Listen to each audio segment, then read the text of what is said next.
à toutes et à tous et bienvenue sur ce petit live, un petit live du vendredi soir, il est 21h33 et nous allons ce soir, comme prévu, faire une zécréation un petit peu particulière, puisqu'on va se concentrer aujourd'hui sur qu'est-ce que c'est qu'une énigme, qu'est-ce que c'est qu'une escape room, comment est-ce que ça se construit, comment est-ce que ça se fait, comment est-ce que ça se prépare.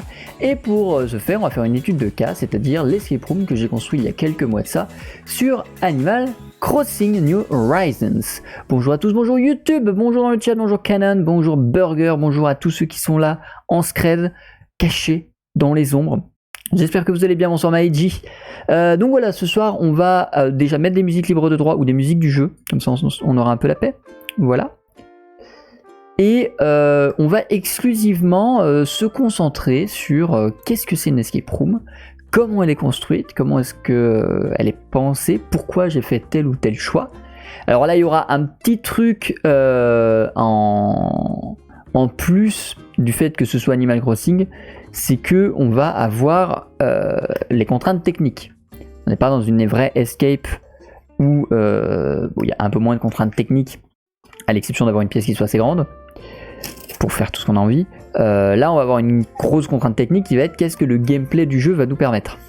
Donc on va aussi voir ce point-là parce que ça nous permet de mettre tout de suite en lumière toutes les questions de du coup comment on fait quand on a quand on a des contraintes techniques. En l'occurrence, même c'est plus dans l'autre sens. Dans mon cas, c'est comment se focaliser sur ces contraintes pour les exploiter au mieux. Voilà. J'espère que ce programme vous plaît. Et sans plus attendre, transition. Alors oui, ma manette ne veut pas se connecter. Cette pute. Donc on va essayer, hein, mais je sens que je vais devoir la reconnecter moult fois.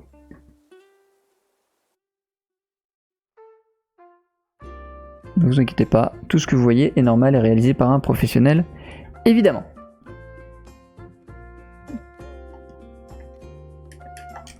J'aime bien, la manette se connecte, mais j'ai aucun contrôle. C'est merveilleux. Genre, il me dit que je suis connecté, hein, mais... Quel enfer. Non, attendez, j'enlève les palettes qui ne vont pas me servir pour Animal Crossing. Comment je fais? Je vais essayer de la reconnecter une énième fois, mais bon. J'ai essayé plein de fois pendant qu'on était en off, donc je suis pas sûr que ça marche mieux. Je sens que ça va impliquer le reboot de la Switch. Là, j'attends que ma manette démarre. Hein. Voilà. Est-ce qu'elle se reconnecte? Disons, on va attendre ça. Oui. Est-ce que j'ai récupéré mes contrôles? Non. Si je la resynchro, qu'est-ce que ça raconte? Ça va, vous avez passé une bonne journée sinon en attendant? Ah, c'était par contre qu'elle s'éteigne. Ne vous inquiétez pas, c'est normal. C'est que je suis en train de la récupérer pour la déverrouiller à la main. Quand elle sera voilà, ouverte.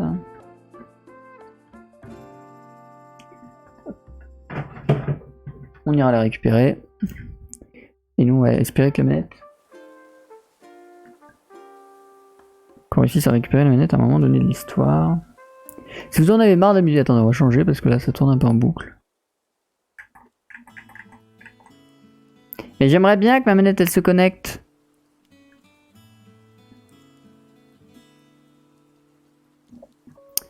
Et ben, on attend la manette. Bon, si ça marche pas, je jouerai au Joy-Con, mais bon. Constitution grégorien. Yes. Allez.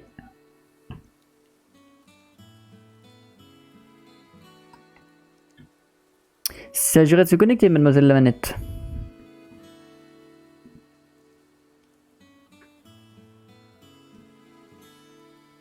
Quelle idée de vouloir jouer avec une manette Xbox sur Switch aussi.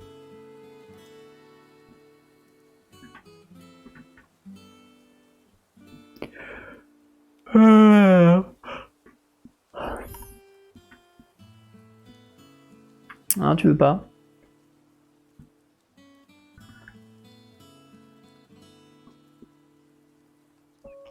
bon, on va jouer au Joy-Con. Hein.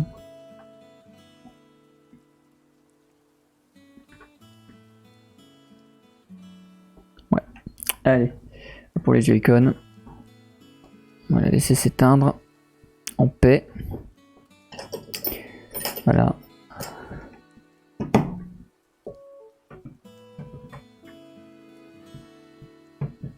Ce sera l'occasion de montrer mes merveilleux Joy-Con qui ne se voient pas au fond vert. Pourquoi? Par contre, pourquoi j'ai pas la Switch?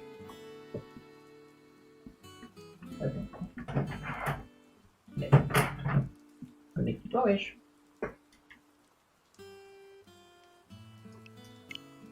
Ok.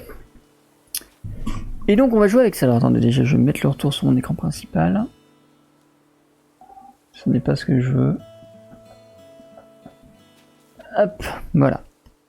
Comme ça moi je verrai de quoi il se passe. Putain, j'ai une vieille mire. Parce que mon écran c'est un écran gamers. Donc ils se sont sentis obligés de mettre une vieille mire de FPS en plein milieu de mon écran. Personne ne veut ça.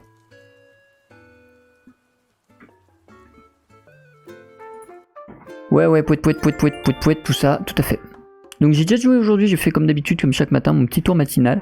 Je vous invite à prendre un petit calepin, si vous voulez prendre des notes, surtout qu'on va résoudre l'escape game telle qu'elle est faite pour être résolue. Donc on va la refaire dans l'ordre, comme ça au moins moi ça me la remettra un petit peu en tête aussi. Comme ça si à un moment donné vous me voyez galérer, ça va être très drôle. Et voilà. Donc on va vraiment se mettre dans la peau de gens qui la résolvent dans un premier temps. Pose ça et rentre. Voilà. Et donc on va voir l'escape. Donc, pourquoi il n'y a plus de musique? Il y a de musique. Donc voilà, l'escape elle ressemble à ça. Enfin ça c'est la première room de l'escape. Il y a plein de trucs, il y a des tableaux notés de partout, il y a des objets, c'est un bordel sans monstre. Mais avant tout, l'introduction de l'escape. Cet escape commence par le maître du jeu qui vous donne des règles, des trucs à respecter. Qu'est-ce que c'est que cette merde, d'accord. Hop, la première des règles, c'est pour pouvoir ouvrir les salles supplémentaires, il faut faire une action. Et comme on est dans Animal Crossing, ces actions ne peuvent pas être automatisées, bien qu'elles l'auraient été si on avait été dans un jeu un peu plus poussé ou dans une vraie room. Donc il faut que le maître jeu soit là, la vérifie, et comme c'est Animal Crossing, il faut que les gens sortent pour ouvrir la room. Donc voilà, ça vous le savez, il faut faire vérifier les actions, et donc ce sont des actions, des actes qui vont ouvrir les autres rooms. Et ensuite, la seule autre indication, enfin on vous donne deux autres indications, on vous donne des objets qui sont respectivement l'ocarina, la flûte de Pan et le tambourin. Et on vous donne comme troisième indication qu'on attend un mot. La clé pour sortir de cette escape est un mot, parce que vous n'êtes pas enfermé dedans, de toute façon vous allez même sortir à chaque fois qu'on ouvre la... Enfin à chaque fois qu'on veut ouvrir une room, parce qu'on est obligé de sortir pour pouvoir déplacer des meubles. Mais la clé finale de l'énigme, le but final de l'énigme est un mot. Et une fois que tout ça c'est dit, vous vous lancez. Donc vous arrivez dans cette première pièce, qui est donc la pièce principale de... Enfin la pièce principale, la première pièce disons, de l'escape. Et on va la décomposer déjà, pour noter ce qui va être intéressant à garder plus tard, à pas garder plus tard, etc. etc. Ah, c'est marrant, vous avez du délai par rapport à moi. Très drôle. Donc, dans un premier temps, il faut juste que je vérifie.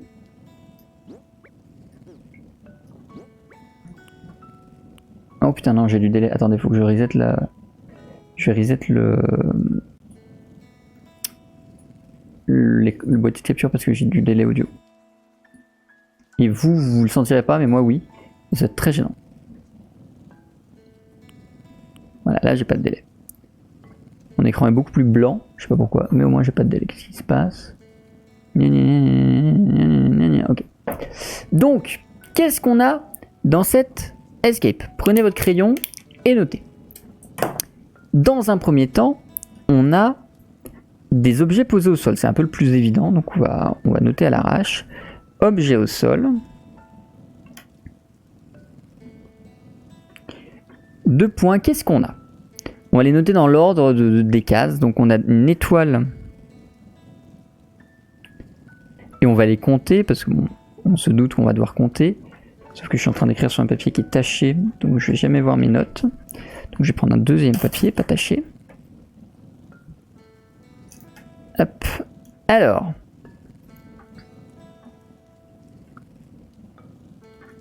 Objet au sol de points. Étoile. On en a combien? On en a 2. Je pense. Je crois pas qu'il y en ait derrière moi. Non, voilà. On en a 2 en tout et pour tout. On va donc noter 2 étoiles. Ensuite, on a du bambou. Le bambou, on en a 1, 2, 3. On va noter. On a du bois foncé.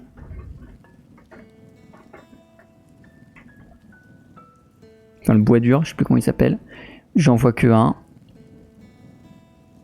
Il n'y en a que 1. On a du... Donc on reprend dans l'ordre des lignes. De l'herbe. On en a 1, 2 et 3. Voilà, ça c'est la base. Quand vous faites une escape room, voilà, ça c'est l'astuce pour ceux qui font des escape rooms. Prenez le temps de vous dire qu'est-ce qu'il y a dans la pièce qui peut être utile. Alors là, vu qu'on est dans Animal Crossing, il n'y a pas de déco. Donc globalement, tout est forcément utile. Ou au pire, c'est parasite, mais il y a des bouts de trucs qui seront utiles. Voilà. Ensuite, on a du bois classique. Il y en a 1 et 2. Ensuite, on a du bois clair. Non, ensuite, on a un caillou. Caillou. Et le caillou, il n'y en a qu'un seul. Ouais. Ensuite, on a du bois clair.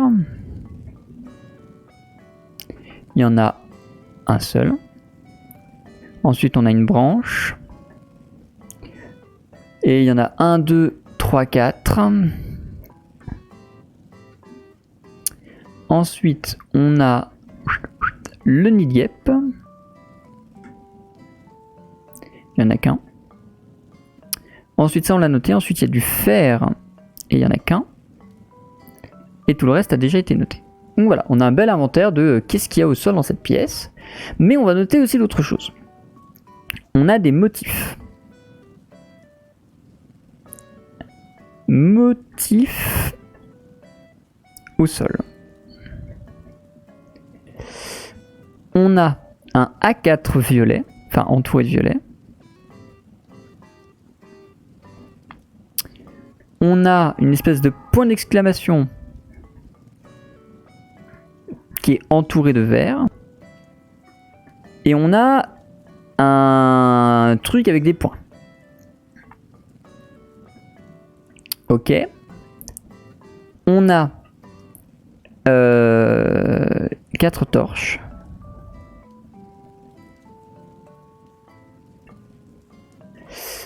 Et ensuite on passe au mur. Au mur on a des couronnes.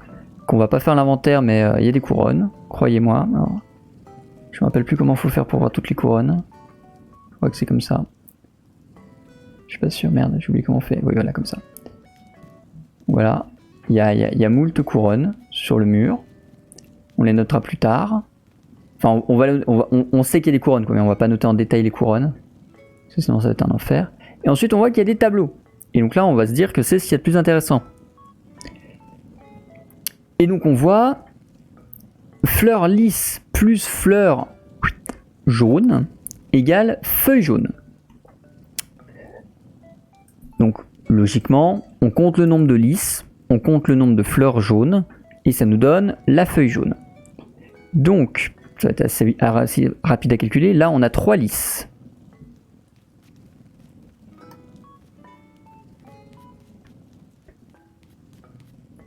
Et c'est tout, donc ça fait 3.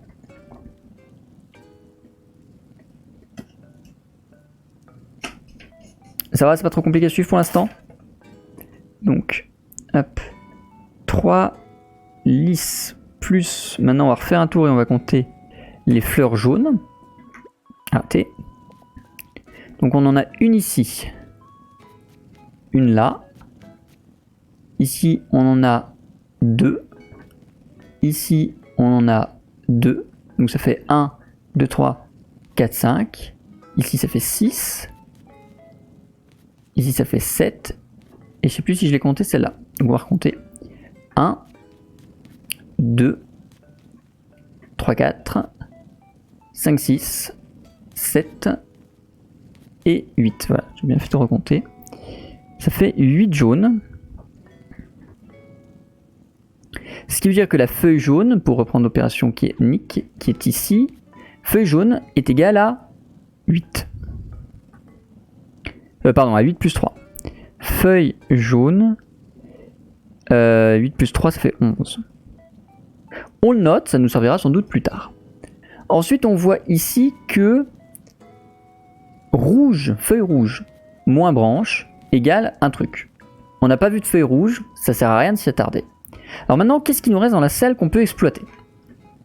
On a ce point d'exclamation là. Mais on n'a pas plus d'infos dessus. C'est-à-dire qu'à part se mettre là et faire ça, on peut rien faire. Sauf qu'on voit que c'est vert.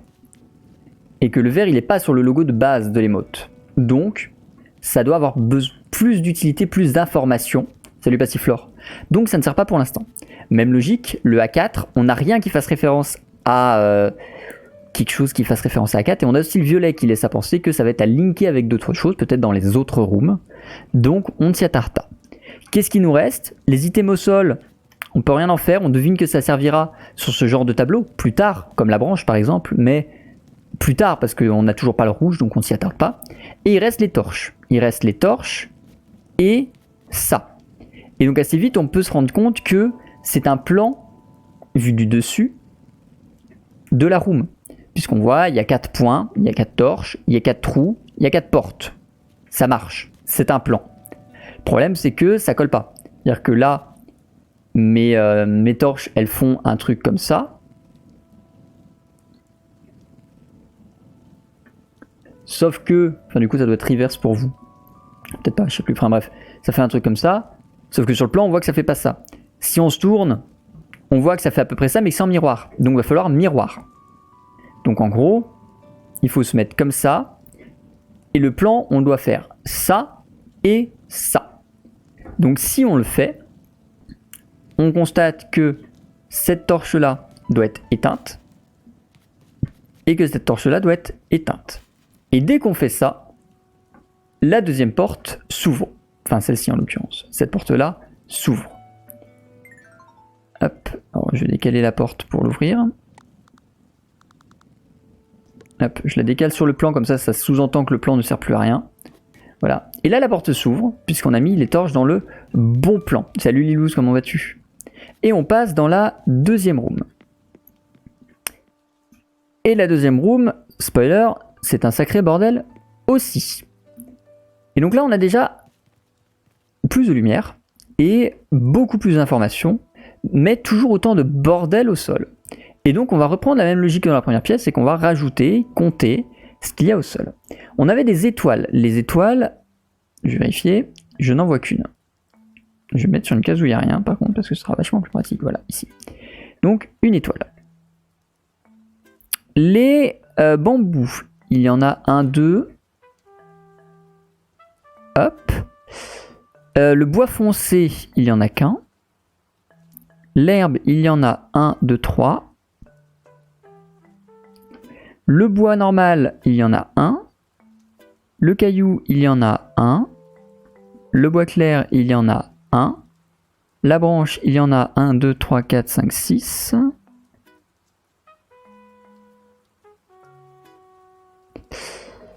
Le nid de guêpe, il y en a 1. Et le pépite de fer, il n'y en a qu'une. Et il n'y a aucun objet nouveau. Il y a 2 étoiles. Pardon, il y a 2 étoiles, exact. Je suis Miro, c'est pas grave. My bad. On fait quoi ce soir? On déconstruit l'escape room dans Animal Crossing que j'ai mis. Cette branche. 1, 2, 3, 4, 5, 6, 7. Oui, exact. 1, 2, 3, 4, 5, 6, 7. Et ça, c'est une des difficultés principales de cet escape. C'est que tout le monde sait compter, mais on peut très vite faire une erreur de calcul qui va complètement bouleverser. C'est pour ça que c'est important d'être plusieurs et de recompter. Cette escape room, elle peut se faire jusqu'à 4, 5. Ça fait quasiment une personne par pièce parce que vous verrez qu'il y a 4 pièces dans l'escape. Ce qui fait qu'on peut vraiment assigner des personnes à chaque pièce ou des personnes à chaque rôle. Et c'est ça qui est important, donc la collaboration, toujours la même chose de toute façon dans les escapes, pour s'assurer que les données qu'on a et qu'on sauvegarde sont bonnes. Et du coup, merci Jrez d'Anrak pour les comptes. Donc, 2 étoiles de bambou, un bois foncé, 3 herbes, un bois normal, un caillou, un bois clair, 7 branches, une guêpe et un fer. Voilà. Et là, on voit qu'on a plus d'infos par rapport à plein d'autres choses. Au sol, on a ici une croix qui fait penser un peu à une croix de type, vous savez, sur les cartes à trésor, avec le même symbole vert que sur le tambourin. Pas sur le tambourin, que sur le symbole, le point d'exclamation qu'on avait tout à l'heure. Ici, on a un tambourin avec le même violet que tout à l'heure. Et on a plein de trucs au mur. Alors les trucs au mur, on les fera après. Non, on va les faire maintenant. On va faire les trucs au mur maintenant. Et là, on a encore un truc avec caillou plus feuille verte égale un truc. On n'a pas la feuille verte. Ça dégomme. On peut pas le faire maintenant, c'est ce que je veux dire. Ensuite, au mur, on a plein de posters de personnages avec des valeurs qui sont assignées aléatoirement, qui sont assignées aux personnages. Et on voit qu'en haut, carré rose plus triangle orange plus rond cyan égale feuille bleue. Donc, on va compter combien vaut notre feuille bleue. On voit que on a un personnage ici qui vaut le cercle. On voit qu'on a ici Céleste, c'est Cousette. On a Cousette, on a ici Céleste qui vaut le triangle, et on a là-haut Blaise qui vaut le carré rose. Et donc, quelle est la logique de l'attribution des noms, des chiffres au personnage? Sarah égale 5, Thibaut égale 6, Cousette égale Pouette. Là-haut, c'est Layette, si je dis pas de bêtises. Non, là-haut, c'est donc Marie, mais qui s'appelle dans ce jeu... Putain, j'ai oublié son nom. Ticket. Donc Céleste, Marie qui vaut 5, Runard qui vaut 7, Mélie ou Mélo qui vaut 4, Blaise qui vaut Pouette, et Layette qui vaut 7. Alors déjà, on a un gros indice, c'est que peu importe que ce soit Mélie ou Mélo, ça vaut 4, puisque le doute est permis, donc peu importe que ce soit Mélie ou Mélo, ça fait 4. Pour ceux qui n'avaient pas fait l'escape au moment où je l'avais conçu, est-ce que vous avez deviné sur quoi se basent les chiffres qui sont indiqués?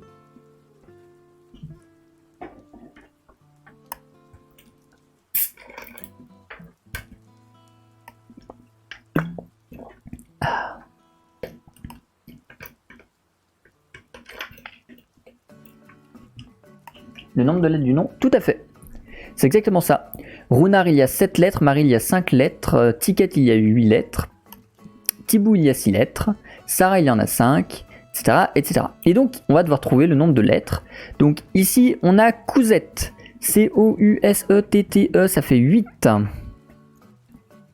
Ensuite, on a Céleste, C-E-L-E-S-T-E, ça fait 7.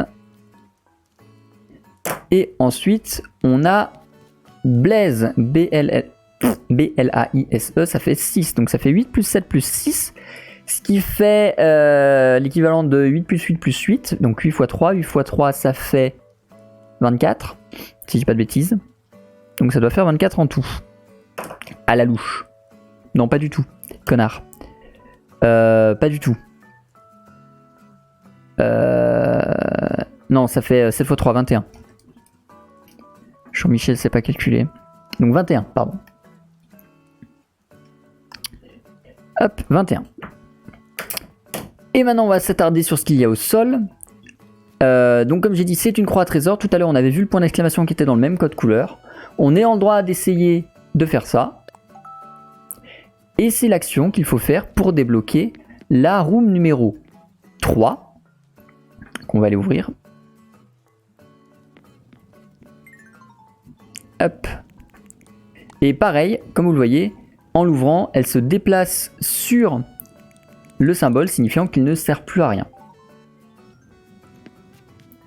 Hop. Et on accède à la troisième roue. Et au risque de vous surprendre, on va encore noter les trucs. Puisqu'on va noter les items au sol.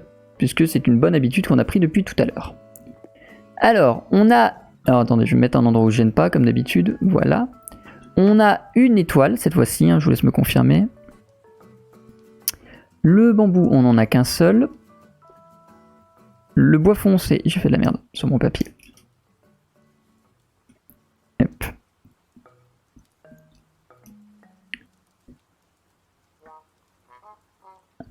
Le bois foncé, on en a un seul. L'herbe, on en a un seul. Le bois normal, on n'en a pas. Le caillou, on en a un seul. Le bois clair, on en a un seul. La branche, on en a 1, 2, 3, 4, 5, 6. Je vous laisse me confirmer cette fois-ci. La guêpe, on en a 1. Et le fer, on en a 2, 3. 3. Mais on a des nouvelles ressources qui sont apparues puisqu'on a l'argile. Pardon. On a l'argile, il y en a 2. Et on a l'or, et il y en a 1. Normalement, mon compte est bon. Et ensuite, on va s'attarder, comme d'hab, au motif. Donc bon, aucune surprise. Ça, on sait ce que vaut la feuille jaune. Mais vu qu'il y en a dans toutes les rooms, on imagine que va falloir compter le nombre de ce truc-là, mais dans toutes les rooms. Donc, on va attendre d'avoir au moins ouvert toutes les rooms, donc on va pas le faire. Et on va aller chercher du coup l'énigme murale, qui nous dit que pomme plus cerise égale feuille verte. Ok. 2 plus pomme égale moins 4 plus 2 fois cerise. Et de l'autre côté, on a moins 9 plus 3 fois cerise égale 3 plus pomme. Et donc là, c'est le moment où on va se creuser la tête, puisque on va devoir résoudre cette merveilleuse équation. Donc équation qui peut être écrite, enfin système d'équation techniquement, qui donne moins 9 plus 3x, mettons des petits chiffres, égale 3 plus y. Et de l'autre côté, on a 2 plus x égale moins 4, pousse-toi, plus 2y. Je vais pas vous la résoudre, je suis pas un spécialiste en maths, je suis clairement le moins placé pour faire ça, mais je vous le dis, ça fait 6 et 6. Pomme vaut 6, cerise vaut 6. Donc, on peut noter que 6 plus 6 égale la feuille verte, qui vaut donc 12. Voilà. Et ensuite, au sol, bah, on a un sol déjà particulier, parce que toutes les pièces avaient un sol noir. Ici, on a un damier. On a un damier avec des cases qui sont numérotées. On avait écrit A4, donc on va évidemment chercher le A, qui est ici. Le 4, qui est ici, si vous savez lire une case en mode morpion. Et dans la deuxième room, on avait vu un tambourin. On va donc s'équiper du tambourin et en jouer.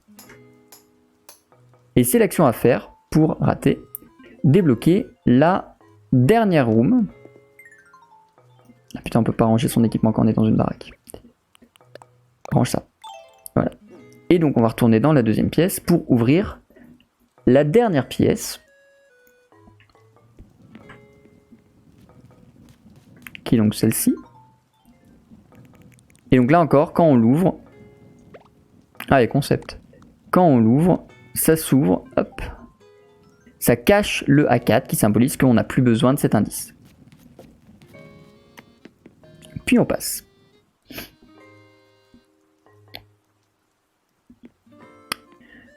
On arrive dans une nouvelle room. Au risque de vous surprendre, on va compter ce qu'il y a au sol. Alors attendez, j'essaie de trouver un endroit où je peux me mettre sans gêner. On va faire ça comme ça.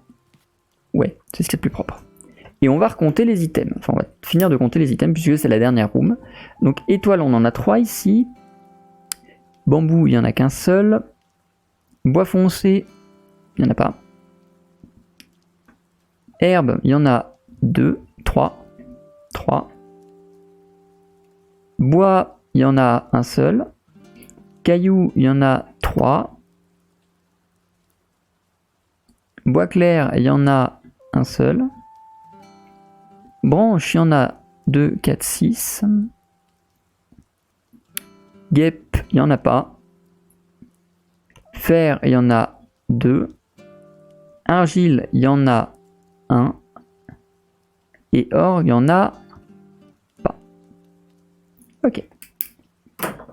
Maintenant, on va pouvoir aller regarder les valeurs au mur. Et donc, on a une très longue équation qui est très simple, mais qu'il va falloir mettre sur papier parce qu'elle est beaucoup trop longue pour être résolue facilement. On a donc 4 plus 6 fois 2 plus 9 fois 7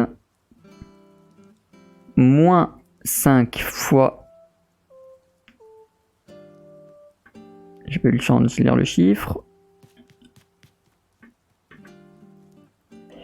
8 plus 3 plus 1 fois 1 égale pouette. Et donc il faut faire ça. Alors là c'est important de ne pas oublier l'ordre des opérations mathématiques, évidemment. Donc ça fait, je le fais sur mon papier, mais en gros faut pas oublier de mettre tous les fois entre eux, sinon ça donne un bordel monstre.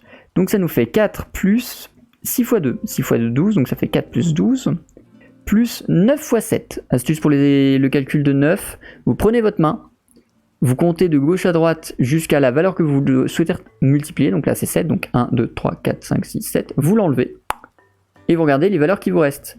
1, 2, 3, 4, 5, 6, 60, 1, 2, 3, 3. 9 fois 7, 63. Moins 5 fois 8. Bon, les multiples de 5, ils sont simples. Donc voilà, 40.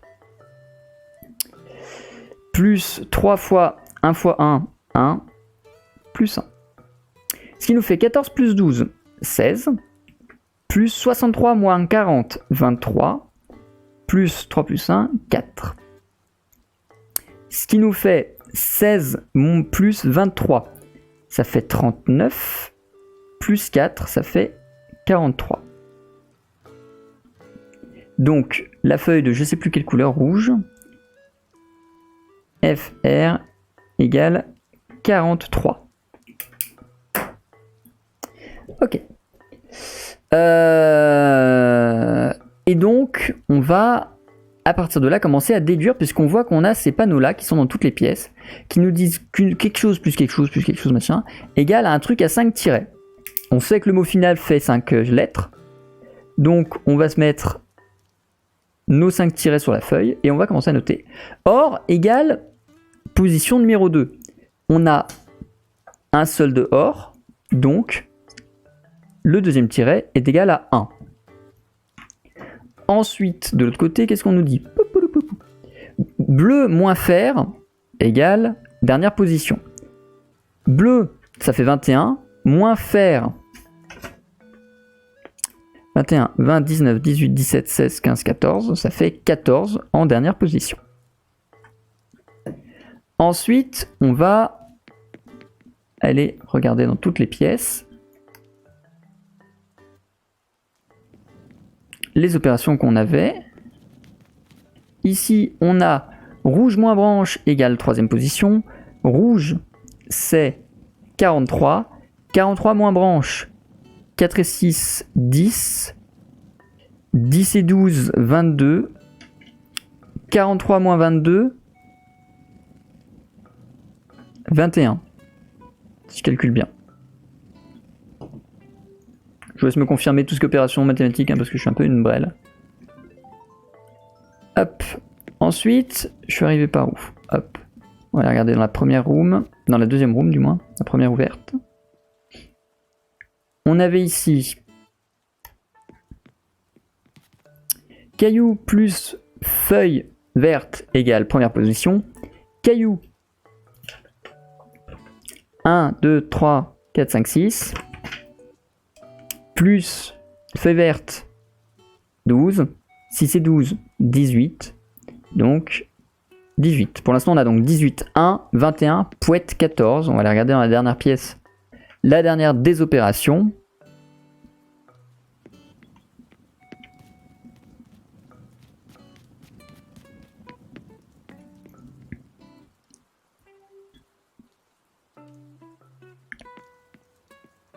Ici, on avait jaune plus argile égale 4ème position. Jaune, ça fait 11. Argile, ça fait 1, 2, 3. 11 plus 3, 14. 14. Alors, je vais pas vous mytho. En français, un mot de 5 lettres qui finit par 2 fois la même lettre, ça n'existe pas. Pas en français. Ou pas à ma connaissance. Donc on a dû faire une erreur, je sais où on a fait l'erreur en l'occurrence. On l'a fait dans cette room là. Donc on va recompter, parce qu'il y a une erreur dans cette room là, je pense.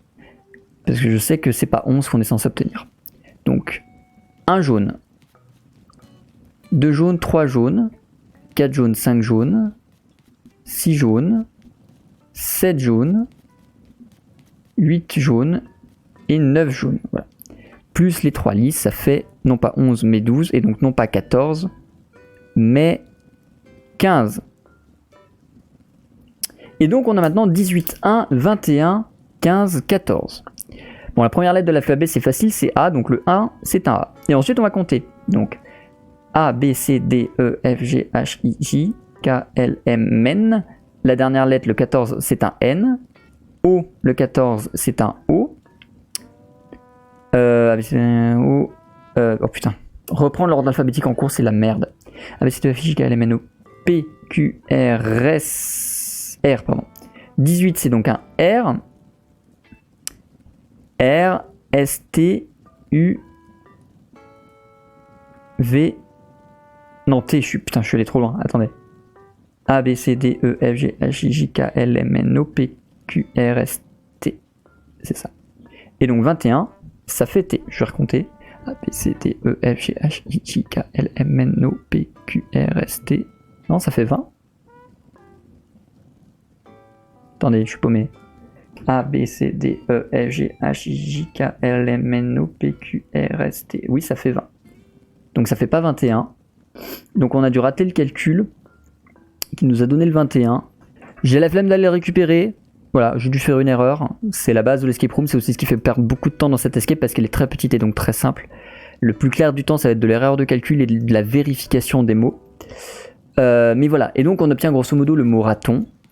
Et donc ensuite, on descend au sous-sol. Pareil, ils ont eu l'instruction, les joueurs, que pour finir l'énigme, il faut aller au sous-sol.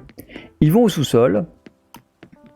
Et ils vont entrer les lettres qui les intéressent. Donc A, N, O, T et R.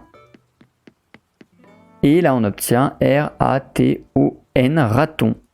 Et c'est validé, fin d'escape, GG à tous. On a mis même pas un quart d'heure pour la résoudre. Bon, en vrai on a mis un peu plus mais j'étais tout seul. Voilà. Ça c'est l'escape. J'espère qu'elle vous a plu. Même si vous ne l'avez pas faite, au moins vous avez pu la découvrir en jeu, en stream du moins. Et donc maintenant, comment elle est construite? Bon bah, on va commencer par le plus simple. Cette room là, c'est juste une room satisfaisante. C'est-à-dire que c'est exactement le même principe que les boulets de Fort Boyard. Ça sert à rien, ils pourraient gueuler le mot, mais c'est plus satisfaisant pour les joueurs d'aller activer chacun des lampions un à un. Voilà, ça c'est vraiment juste du satisfying. C'est la même logique que de mettre des cadenas sur les... Enfin, de mettre plein de types de cadenas différents sur les trucs dans les escape rooms. C'est à but satisfaisant, sinon mettre juste toujours le même cadenas qui coûte pas cher, 3 € à Lidl, et ça ferait le taf. On cherche des cadenas avec des trucs un peu différents, des trucs où il faut faire haut, bas, gauche, droite, ce genre de trucs, pour que ce soit un peu plus intéressant. Ensuite, la première room, c'est la plus compliquée à comprendre, à concevoir, parce que premièrement, elle doit donner sur toutes les autres. Deuxièmement, c'est elle qui comporte plus d'indices, donc c'est elle qui est le plus chargée en bordel, puisqu'elle comporte des indices pour toutes les pièces, y compris elle-même. C'est-à-dire qu'elle comporte des indices évidemment pour sa pièce, elle comporte des indices sur comment aller dans les autres pièces. Donc voilà, sacré bordel. En gros, comment elle est conçue déjà, simplement de base, et c'est le cas de toutes les rooms, il y a une logique dans l'utilité des indices. Les items au sol ont une utilité, les motifs au sol ont une autre utilité, les objets au mur ont une autre utilité, et les tableaux ont une utilité à part. Enfin, les tableaux opposés, les chevalets. Ce qui fait que, quand on comprend ce mécanisme-là, on sait très vite que dans chaque pièce, pour avoir l'indice propre à la pièce, il faut faire le mur. Mais si on veut tout de suite ouvrir toutes les rooms, il faut chercher ce qui est relatif aux motifs au sol. Puisque tous les motifs au sol, enfin tout ce qui permet d'ouvrir des rooms, c'est lié aux motifs au sol. C'est le A4 et le tambourin et les chiffres qui sont dans notre pièce. C'est le point d'exclamation en vert et la croix en vert, ou c'est le plan des lampions. Les lampions, c'est un peu la seule exception, mais je n'avais pas le choix, donc je me suis autorisé des lampions. Voilà. Tous les objets au sol, c'est la même mécanique dans toutes les pièces, c'est un indice global. Tout ce qui est au mur, c'est un indice local, il ne sert que pour la pièce en cours. Et les tableaux, voilà. Cette room-là, elle a la particularité de avoir les indices en face des pièces qu'ils ouvrent, ce qui est essentiel pour faciliter la compréhension de l'utilité des indices. Et surtout, il y a une grosse symbolique du fait que tu le recouvres avec la porte, donc il ne sert plus à rien. Pour le reste de l'énigme, c'est principalement basé sur des opérations mathématiques, je vais pas, voilà, mais ça implique plein de choses. L'oreille me gratte, me démange du moins, donc je me gratte l'oreille. Ça implique dans un premier temps que tous les calculs doivent être ou simples ou très facilement aidés. Et dans le manuel d'aide que j'avais conçu à côté, pour moi quand j'assistais les groupes qu'ils faisaient, par exemple sur la salle du fond où il y a un système d'équations à deux inconnus, ce qui est somme toute vénère, j'ai en gros au bout de 5 minutes après l'ouverture de la pièce, si c'est pas résolu, on donne l'indice pomme égale rouge. Pomme égale 6, pardon, ou cerise égale 6, peu importe. Ce qui débloque tout de suite le flux et qui aide beaucoup plus facilement les gens à résoudre l'équation. Mais globalement, sinon tous les calculs sont des calculs simples, c'est juste qu'il faut les faire dans l'ordre et avec méthode. Et c'est la seule difficulté de cette escape. Ensuite, comment elle est construite de façon structurelle ? Simplement, on dispose des objets au pif en gardant sa méthodologie, c'est-à-dire les indices généraux au sol, les indices locaux au mur, etc. Et après, c'est juste des idées de comment faire deviner des chiffres à des joueurs. Donc là, c'est vraiment compter par liste d'éléments. C'est un peu un tableau de Rorschach. Non, pas de Rorschach, de... Merde. Un diagramme de veine. C'est un peu un diagramme de veine, mais en très imagé. Techniquement, il suffit de compter le nombre de lys et le nombre de fleurs jaunes. Mais en gros, l'idée, c'est si tu avais plein de fleurs sur un diagramme avec toutes les fleurs entourées dans des cercles différents, il fallait compter combien il y en a dans le cercle lys et combien il y en a dans le cercle jaune. Mais c'est vaguement un diagramme de veine. Bon, le comptage purement mathématique au sol, c'est fait casser les couilles aux gens. Les noms, c'est une autre mécanique qui permet de changer un peu et aussi de tester les connaissances des joueurs sur le jeu. Parce que là, en l'occurrence, on est quand même dans un jeu pratique. Et j'ai pris que des personnages qui sont connus, qui étaient disponibles au moment où le jeu où l'énigme était créée.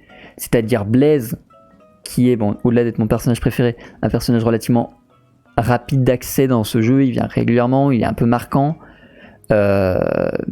Cousette, qu'on voit tous les jours si on va chez les Sortes de Fées, qui a un intérêt à être vu tous les jours. Et Céleste, qui est relativement importante dans le jeu, puisque c'est elle qui apporte les baguettes de transformation. Donc voilà, je savais que c'était des personnages clés, sans que ce soit trop facile, parce que Marie c'est évidemment trop facile, mais en rajoutant un petit peu de challenge quand même. Et de l'autre côté, c'est une opération mathématique, j'ai simplement profité des textures des habits avec des chiffres pour la concevoir. Donc voilà, c'est à peu près tout.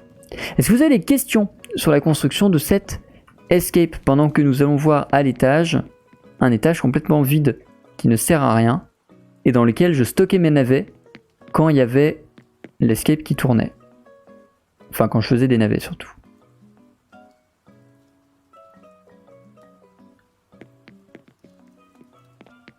Donc cette escape aussi, en termes de minutage, pour ceux qui s'intéressent, elle était minutée à grosso modo 45-50 minutes. J'ai pas pu l'affiner plus que ça, mais je pense que ça aurait tapé dans ces eaux-là. Mais que il est important que le Game Master accompagne ses joueurs.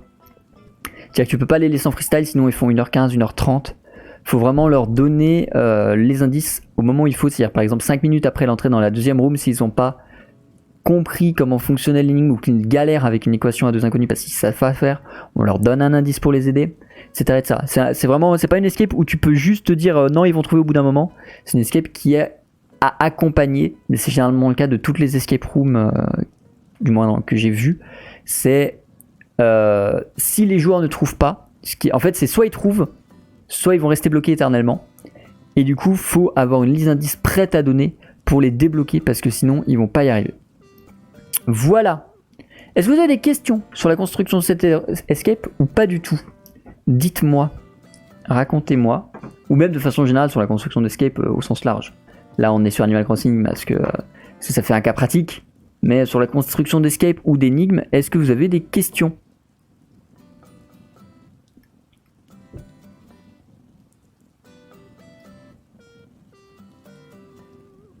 Je vous fixe en attendant votre réponse.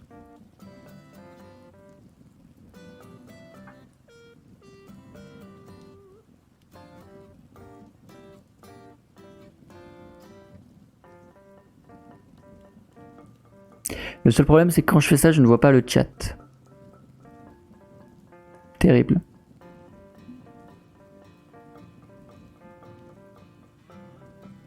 D'ailleurs, pour ceux qui sont sur YouTube, si vous avez bien suivi, n'hésitez pas à mettre le mot réponse de l'énigme en commentaire. Comme ça, moi, je verrai si vous êtes vraiment intéressé par les équations ou si tout le monde s'en bat les couilles. Pas de questions? Eh bah, très bien. On va du coup s'arrêter là pour la vidéo YouTube. Pas besoin de la faire durer plus longtemps. Vous avez tout le nécessaire et posez évidemment vos questions en commentaire si vous en avez, j'y répondrai. Je vous fais des bisous. Et comme d'habitude, d'ici là, passez de mon temps sur YouTube. Salut.